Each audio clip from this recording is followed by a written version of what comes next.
જે એગ્રેશન હતું એ બહુ જ સારું હતું, જેમાં આપણે કહી શકીએ કે હા આપણે આમ રમ્યું, સારું રમ્યું, આપણે ઇન્ડિયા માટે રમ્યું. જે બી યુથ્સ હોય એમની માટે એ જ છે કે તમે બહુ મહેનત કરો, આગળ વધો, તમારા ફેમિલી માટે રમો, તમારા કોચિસને તમે પ્રાઉડ ફીલ કરાવો.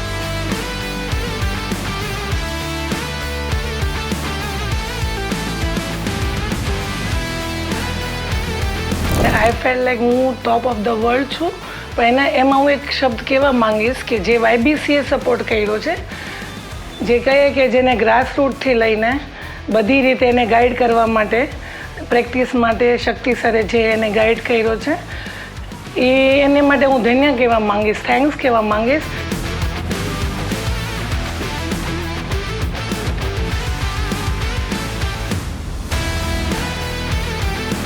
બાવીસ વર્ષ પછી કોઈ ઇન્ડિયામાં આવડી મોટી ઇવેન્ટ આવી રહી છે, એમાં એશિયા કપ 22 વર્ષ પછી રમાશે.